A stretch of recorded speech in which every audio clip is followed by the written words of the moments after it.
नमस्कार दोस्तों, मेरा नाम है संजीत और आज हम जिस मूवी को एक्सप्लेन करने वाले हैं उस मूवी का नाम है द वॉर ऑफ टुमारो। जैसा कि नाम से ही पता चल रहा है कि ये मूवी भविष्य में किसी युद्ध से रिलेटेड है।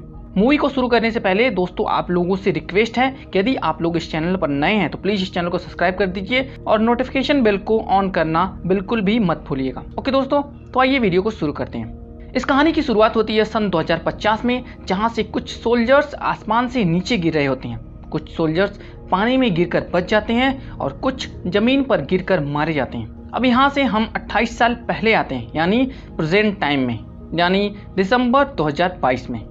यहाँ पर हम देखते हैं कि आज डेन फॉस्टर की बेटी मोरी फॉस्टर का जन्मदिन है।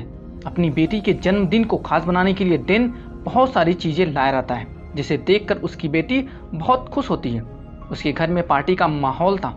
यहाँ पर डेन की पत्नी डेन से कहती है कि उसके पिता ने अपनी ग्रैंड डॉटर का जन्मदिन विश करने के लिए उसे एक ग्रीटिंग कार्ड भेजा है। यहाँ पर डेन कहता है कि हमें उनके विश की कोई ज़रूरत नहीं है, और ये कहकर वो कार्ड को कूड़ेदान में फेंक देता है। इससे हमें पता चलता है कि शायद डेन और उसके पिता में कोई लड़ाई हुई है, वो भी पहले। इसके बाद डेन एक नौकरी के लिए इंटरव्यू देने के लिए जाने वाला था, लेकिन जो इंटरव्यू लेने वाला था उसने डेन को बताया कि उसकी जगह पर उसने किसी दूसरे व्यक्ति को रख लिया है जो उससे ज़्यादा काबिल है, और इस वजह से डेन का मूड बहुत ही ऑफ हो जाता है और वो अपनी बेटी के साथ बैठकर फुटबॉल का मैच देखने लगता है। और तभी हम देखते हैं कि उस फुटबॉल मैच के बीच में एक बहुत ही तेज रोशनी आती है, जिसमें से कुछ सोल्जर्स बाहर निकल कर आते हैं, जिन्हें क्लेरी सोल्जर लीड कर रही थी, जिनका नाम था लेफ्टिनेंट हार्ट। ये वहाँ पर सब लोगों को बताती हैं कि वे भविष्य से आई हैं और भविष्य में, यानी कि आज से 30 साल बाद एक ऐसी जंग होने वाली है जो इंसान का पृथ्वी से नामो निशान मिटा देगा, क्योंकि हमारा सामना एक ऐसी शक्ति से है जिसे मिटाना बहुत ही मुश्किल है, क्योंकि ये इंसान नहीं बल्कि एलियंस हैं। वो कहती है कि इंसानों के अस्तित्व को बचाने के लिए हमारी आखिरी उम्मीद आप लोग ही हैं, और जब तक आप हमारा साथ नहीं देंगे हम उनसे लड़ नहीं पाएंगे। इस खबर को सुनने के बाद चारों तरफ कोहराम मच जाता है। ये खबर हर टीवी और न्यूज चैनल पर दिखाई जा रही थी। इस घटना के 1 साल बीत जाने के बाद सभी सरकारें अब साथ मिलकर काम कर रही थी। अब सभी लोग अपनी अपनी सेनाएं बनाकर भविष्य में भेज रहे थे।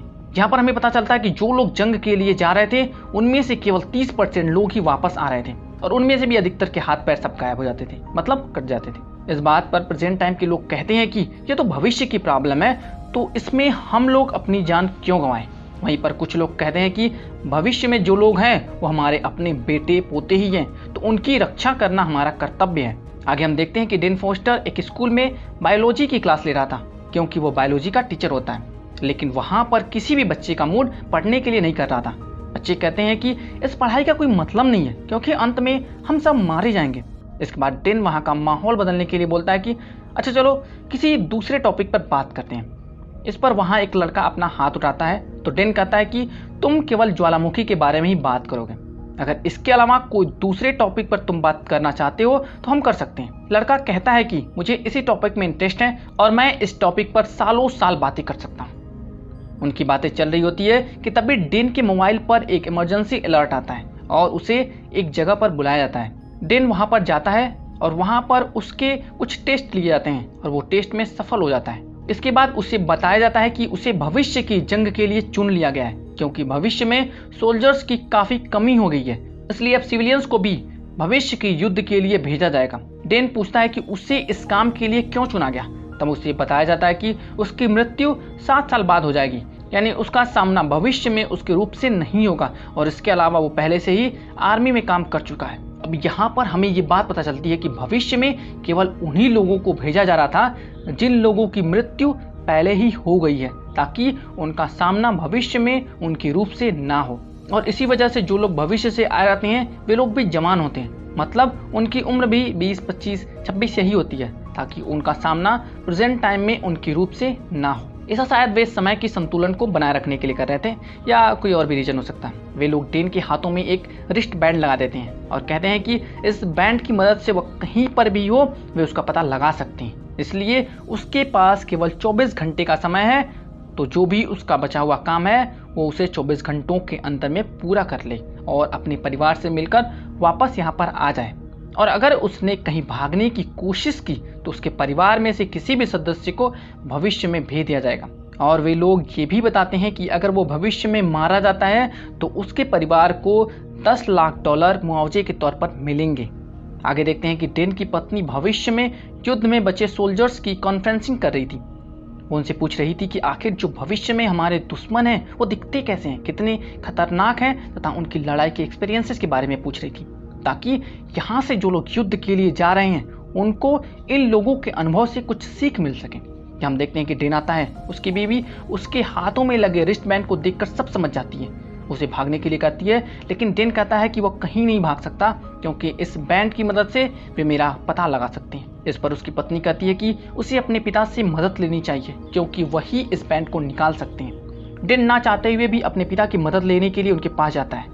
उसके पिता के पास एक छोटी सी फैक्ट्री होती है जहाँ पर वो एक एरोप्लेन को रिपेयर कर रहे होते हैं। डेन के पिता सरकार विरोधी होते हैं। यहाँ पर डेन अपने पिता को रिस्ट बैंड दिखाता है और उन्हें बताता है कि उसे भविष्य के युद्ध के लिए चुन लिया गया है।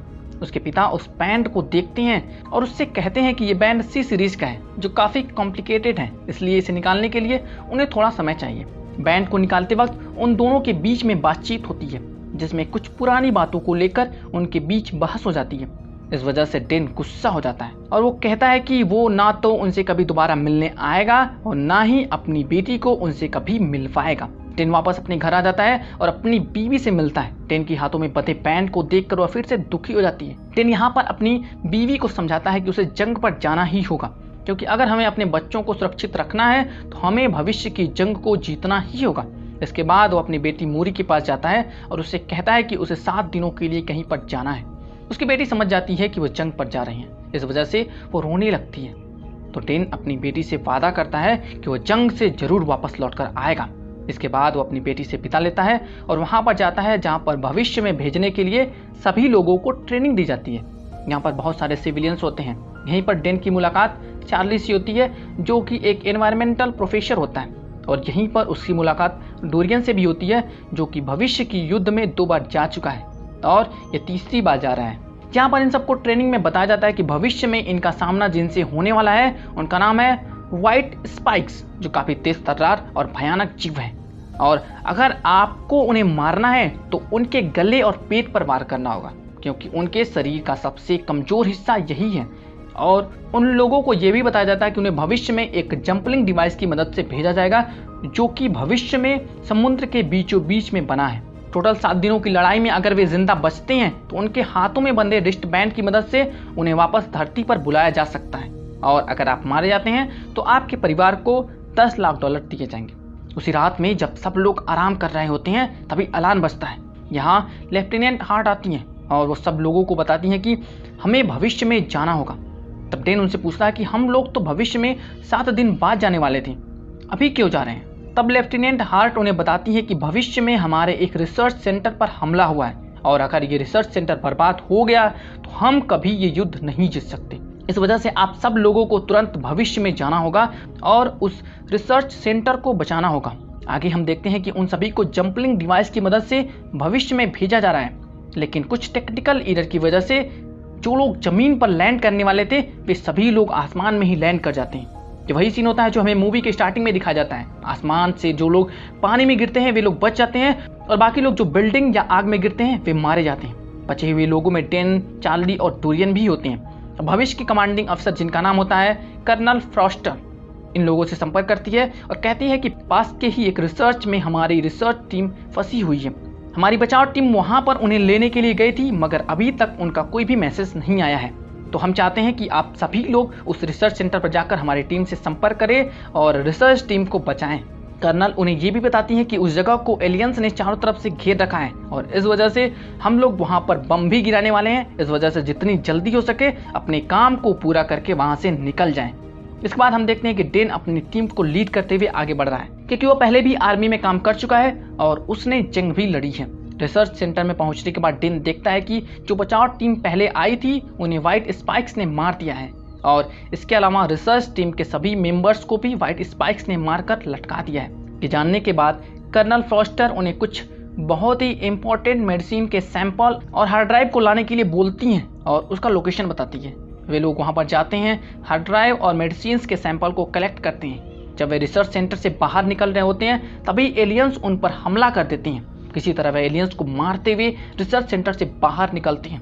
इस दौरान उनके कई साथी जख्मी हो जाते हैं। आगे कर्नल फ्रॉस्टर उन्हें बताती है कि वे लाल धुएं वाले एरिया से दूर रहे क्योंकि यहीं पर बम और मिसाइलें गिराए जाएंगे।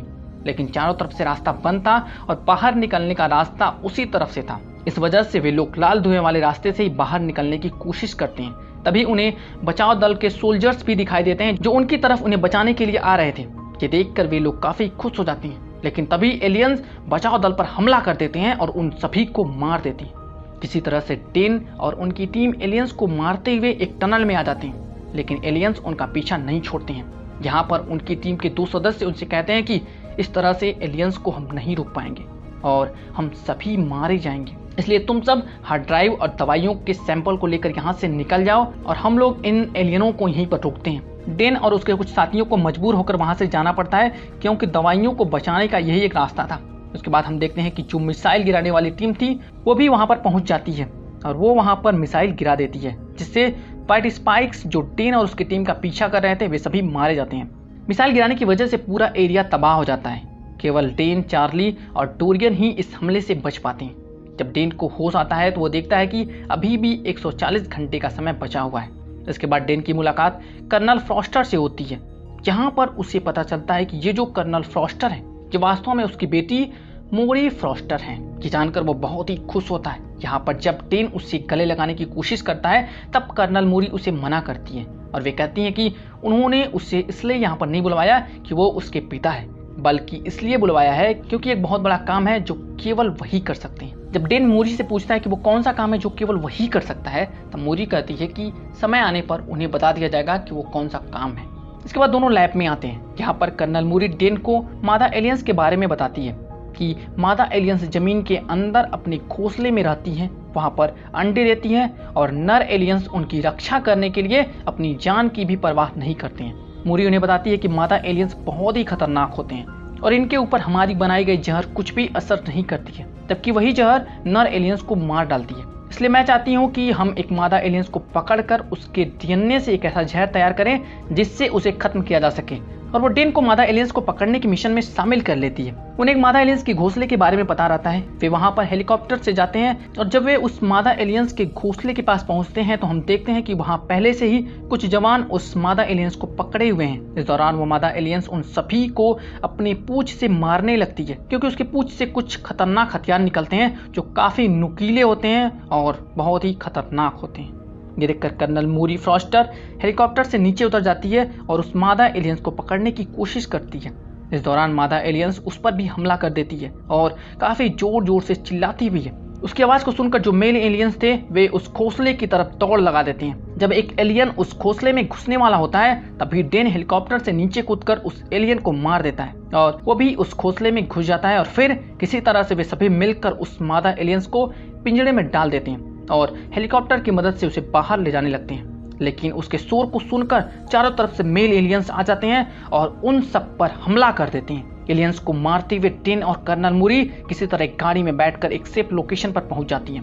यहाँ पर मोरी अपने फ्लेयर गन से अपनी लोकेशन भेजती है ताकि रेस्क्यू टीम आकर वहां से उन्हें पिक कर ले। इसके बाद मोरी डेन से पूछती है कि जब उसने उनसे वहां पर हेलीकॉप्टर में रुकने के लिए बोला था तो वे नीचे क्यों उतरे। इस पर डेन कहता है कि वो अपनी बेटी को बचाने के लिए नीचे उतरा था। तब मोरी डेन से पूछती है कि वे उस समय कहाँ थे जब उनकी बेटी को उनकी सबसे ज्यादा जरूरत थी, वे उसे क्यों केवल 12 साल की उम्र में ही छोड़कर चले गए थे। डेन को इस बात पर विश्वास नहीं होता है कि वो अपनी बेटी को कभी छोड़ सकता है, लेकिन मोरी ने उसे बताया कि उसने ऐसा ही किया था। तभी वहां पर रेस्क्यू टीम आ जाती है और उन्हें हेलीकॉप्टर से लेकर डीप स्वेल 9 लेकर जाती है। ये एक ऐसी जगह थी जो समुद्र के बीचों बीच बनाई गई थी और उसके चारों तरफ से एक डैम बनाया गया था ताकि व्हाइट स्पाइक उसके अंदर ना आ पाए। यहाँ पर हम देखते हैं कि जो मादा स्पाइक जो इन्होंने अभी भी पकड़ा था उसको बड़े बड़े जंजीरों में जकड़ रखा है ताकि वो वहां से भाग ना पाए। इसके बाद हम देखते हैं कि कर्नल मोरी उस फीमेल एलियन के डीएनए से टॉक्सिन बनाने की कोशिश कर रही है। तभी वहां पर डेन आ जाता है और वे दोनों आपस में बातें करने लगते हैं। डेन उससे मरने से पहले अपनी जिंदगी के बारे में भी पूछता है कि उसने मरने से पहले कैसे जिंदगी जी थी। मोरी उन्हें बताती है कि जब वे उन्हें छोड़कर गए थे तो उसके बाद वो उनसे अंतिम बार हॉस्पिटल में मिली थी जब उनका एक्सीडेंट हुआ था और वे अपनी अंतिम सांसें ले रहे थे। उसने ये भी बताया कि उसकी आंखों के सामने ही उन्होंने दम तोड़ा था। ये सब सुनकर डेन काफी इमोशनल हो जाता है। उसके बाद डेन उसकी हेल्प करने के लिए कहता है। इस पर मूरी कहती है कि ये काम केवल एक ही आदमी का है और वो डेन को बताती है कि उसका डीएनए इतना कॉम्प्लिकेटेड है कि उसको टॉक्सिन बनाने के लिए उसे कम से कम हजारों प्रैक्टिकल करने पड़ेंगे, तभी जाकर एक परफेक्ट टॉक्सिन बन सकती है। इसके बाद वो डेन को जाकर आराम करने के लिए बोलती है। डेन के जाने के बाद वो रात भर परफेक्ट टॉक्सिन बनाने की कोशिश करती है। कभी उसके डीएनए का नमूना 50% मैच करता है, कभी 60%। वो उन सभी पर हजारों टेस्ट करती है, लेकिन अभी भी मूरी को कोई परफेक्ट टॉक्सिन नहीं मिल पाता है। अब शुरुआत होती है 7वें दिन की, जहां पर डेन और उसके साथियों को आज वापस लौटना था। डेन आखिरी बार अपनी बेटी से मिलने के लिए वहां पर आता है और डेन यहाँ पर मूरी से पूछता है कि उसने उसे आखिर किस खास काम के लिए यहाँ पर बुलाया था। तब मूरी उसे कहती है कि अगर वो टॉक्सिन बनाने में कामयाब हो जाती है तो आपको इस टॉक्सिन को लेकर अपने समय में जाना होगा और वहां पर इसकी बहुत बड़ी मात्रा में इसका निर्माण करवाना होगा, क्योंकि आपके समय में संसाधन है जबकि हमारे समय में सारे संसाधन नष्ट हो गए हैं। इस पर डेन मूरी से पूछता है कि तो इसके लिए उसने उसे क्यों बुलाया, ये काम तो कोई दूसरा भी कर सकता है। इस पर मूरी कहती है कि वे उसके पिता हैं और केवल वो अपने पिता पर ही विश्वास कर सकती है और इसके अलावा किसी दूसरे पर कभी भी विश्वास नहीं कर सकती है। बातों ही बातों में उन्हें फाइनली 100% डीएनए टॉक्सिन मिल जाता है। वे खुश हो जाते हैं, लेकिन ये सारी चीजें वहां पर बंधी मादा देख रही थी। वो समझ जाती है कि इन सबको हमें मारने का तरीका मिल चुका है। इस वजह से वो जोर जोर से चिल्लाने लगती है और उसकी आवाज को सुनकर चारों तरफ से नर एलियंस आने लगती हैं। एलियंस हजारों की मात्रा में उस जगह पर हमला कर देती हैं। उस जगह की रक्षा करने के लिए मिलिट्री भी उन पर ढेरों फायरिंग करती है, लेकिन उनका उन पर ज्यादा असर नहीं पड़ता है। मूरी और डेन को किसी तरह से उस टॉक्सिन के सैंपल को बचाना था ताकि सैंपल को डेन के साथ वापस भेजा जा सके। सैंपल को बचाने के लिए वो एलियन को मारते हुए हेलीकॉप्टर की तरफ जाते हैं ताकि वे वहां से एक सेफ लोकेशन पर चले जाएं, लेकिन एलियन हेलीकॉप्टर को नष्ट कर देते हैं। इसके बाद मूरी डेन को वो टॉक्सिन दे देती है और कहती है कि जैसा मैंने कहा था वैसा ही करिएगा। तभी एक मेल वाइट स्पाइक का आकर मूरी को पकड़ लेता है। मूरी को बचाने के लिए डेन आगे बढ़ता है और मूरी का हाथ पकड़ लेता है, लेकिन मूरी अपने पिता का हाथ छुड़ा लेती है ताकि उन्हें कुछ ना हो। अपनी बेटी को नीचे गिरता देख वो भी उसकी तरफ जंप कर देता है, लेकिन उसका 7 दिन का समय पूरा हो चुका था। इस वजह से वो वहां से गायब होकर वापस धरती पर आ जाता है। कैसा इतना बड़ा था कि वो अपने हाथ में पड़े बोतल को छोड़ता ही नहीं है। डेन को हॉस्पिटल लेकर जाया जाता है। वहां पर उससे लेफ्टिनेंट हार्ट पूछती हैं कि ये बोतल किस चीज की है, तो डेन उनसे कहता है कि ये वही टॉक्सिन है जिसकी मदद से हम सभी एलियंस को मार सकते हैं। इस वजह से आप इसका मास प्रोडक्शन करवाइए और जल्द से जल्द इसे भविष्य में भेजिए। लेकिन हार्ट कहती है कि जंपलिंग पूरी तरह से नष्ट हो गया है और अब हम भविष्य में कोई भी चीज नहीं भेज सकते, हम ये युद्ध हार चुके हैं। इसके बाद हम देखते हैं कि डेन थका हारा वापस अपने घर पहुंचता है और जब वो वहां पर अपनी बेटी को देखता है तो उसे गले लगा लेता है और उससे कहता है कि वो उससे काफी ज्यादा प्यार करता है और वो उसे छोड़कर कभी नहीं जाएगा। रात में हम देखते हैं कि वो अपनी बेटी के पास में ही बैठा हुआ है और सोचता है कि अगर हम एलियन को धरती पर ही हमला करने से पहले ही उसे मार दें तब शायद भविष्य में इंसानों का अस्तित्व बच सकता है। इसके बाद डेन डोरियन के पास जाता है और वो डोरियन से पूछता है कि क्या तुम्हारे पास अभी भी उस एलियन की निशानी है जो तुम हमेशा अपने पास रखते थे।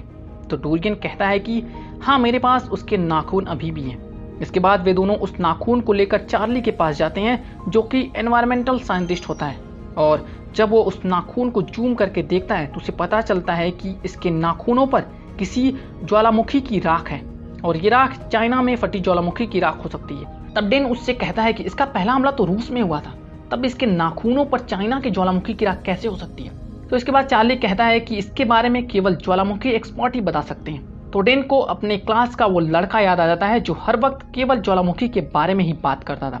अब वे तीनों उस लड़के के पास जाते हैं और उससे इसके बारे में पूछते हैं। तब वो लड़का उन्हें बताता है कि आज से हजारों साल पहले चाइना में एक ज्वालामुखी फटी थी जिसकी राख रसिया तक पहुंची थी। आज से 65 साल पहले जब कुछ वैज्ञानिक उस ग्लेशियर पर पहुंचे थे तब उन्हीं शोधकर्ताओं से हमें पता चला कि आज भी उस ग्लेशियर में चाइना के राख मौजूद हैं। और इन सब बातों को जोड़ने से उन्हें यह पता चल जाता है कि 2050 में एलियंस की कोई स्पेसशिप धरती पर आई ही नहीं है, बल्कि उनकी स्पेसशिप तो आज से 1000 साल पहले से ही उस ग्लेशियर में दबी पड़ी है और वे सिर्फ बर्फ के पिघलने का इंतजार कर रहे थे ताकि बर्फ के पिघलने के बाद वे बाहर आ सके। और इसी की वजह से आज तक हमें उनका कोई भी स्पेसशिप या क्रैश लैंडिंग नहीं मिल पाया।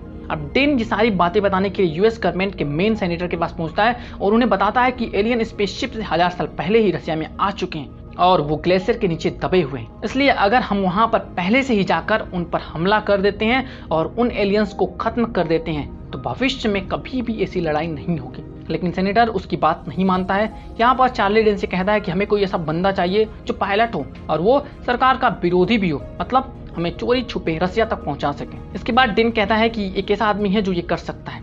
इसके बाद वो अपने पिता के पास जाता है और उनसे ये सारी बातें बताता है। ये सारी बातें सुनने के बाद वे उसकी मदद के लिए तैयार हो जाते हैं और वे इलीगल तरीके से रसिया के लिए निकल पड़ते हैं। उनकी मदद करने के लिए लेफ्टिनेंट हार्ट और उनकी टीम के कुछ सदस्य भी आते हैं, वो भी ढेर सारे टॉक्सिन्स के साथ में। रसिया पहुंचने के बाद वे सीधे उस ग्लेशियर पर पहुंचते हैं जहां पर आज से 1000 साल पहले चाइना की राख मौजूद थी। ऊपर पहुंचने के बाद वहां पर उन्हें कुछ इलेक्ट्रिकल फील्ड का एहसास होता है। तब वे समझ जाते हैं कि अंदर स्पेसशिप जरूर होगा। इस वजह से वे उस जगह को चारों तरफ से बम से उड़ा देते हैं ताकि वे अंदर स्पेसशिप में जा सकें। बम ब्लास्ट होने के बाद उन्हें अंदर जाने का रास्ता मिल जाता है। जब वे अंदर जाते हैं तो उन्हें एक बहुत बड़ी स्पेसशिप मिलती है। अंदर जाने के बाद उन्हें पता चलता है कि ये एलियंस कभी धरती पर आना ही नहीं चाहते थे, ये पृथ्वी पर भटकते हुए आ गए थे, लेकिन इनकी वजह से इंसानों का अस्तित्व खत्म होने वाला था। इस वजह से उन्होंने उसे मारने का विचार किया। अब उन लोगों के पास जो टॉक्सिन थे वे इसे व्हाइट स्पाइक के सर में डाल रहे थे जिससे वे तुरंत मर जाते थे, लेकिन वो मरने से पहले खूब शोर मचा रहे थे जिसकी वजह से बाकी के व्हाइट स्पाइक भी जग जाते हैं और वे इन पर हमला कर देते हैं। तभी कुछ एलियंस वहां से बाहर निकल जाते हैं। डेन तुरंत अपने पिता और चार्ली को इन्फॉर्म कर देता है जो कि इसलिए बाहर खड़े थे ताकि कोई एलियंस वहां से बाहर निकले तो वे उसे मार सके। चार्ली और जेम्स कुछ एलियंस को मार देते हैं लेकिन उनमें से एक एलियन बच जाता है। जहाँ पर डोरियन डेन से कहता है कि अगर पृथ्वी को बचाना है तो इस स्पेसशिप को उड़ाना होगा, इसलिए तुम सब बाहर जाओ। डेन को मजबूरी में बाहर जाना पड़ता है क्योंकि जो एलियन बचकर भाग गया था उसे भी मारना बहुत जरूरी था।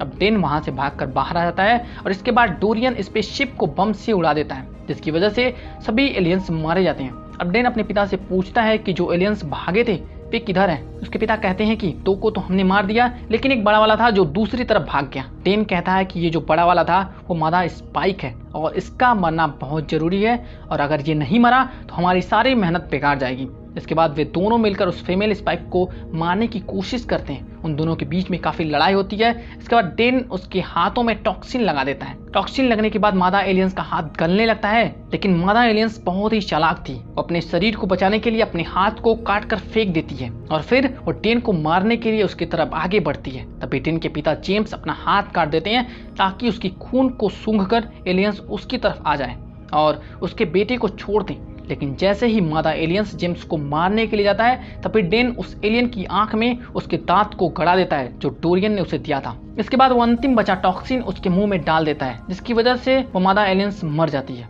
और इसी के साथ दुनिया में होने वाला एक बहुत बड़ा हादसा टल जाता है। इसके बाद हम देखते हैं कि डेन अपनी पत्नी से मिल रहा है और उसके बाद अपनी बेटी से भी मिलता है और उससे पूछता है कि क्या तुम अपने दद्दू से मिलना चाहोगी। और फिर वो देखती है कि उसके पीछे उसके ग्रैंडफादर खड़े हैं। वो जाकर उनसे मिलती है और बहुत ही खुश होती है और यहीं पर इस मूवी की हैप्पी एंडिंग हो जाती है।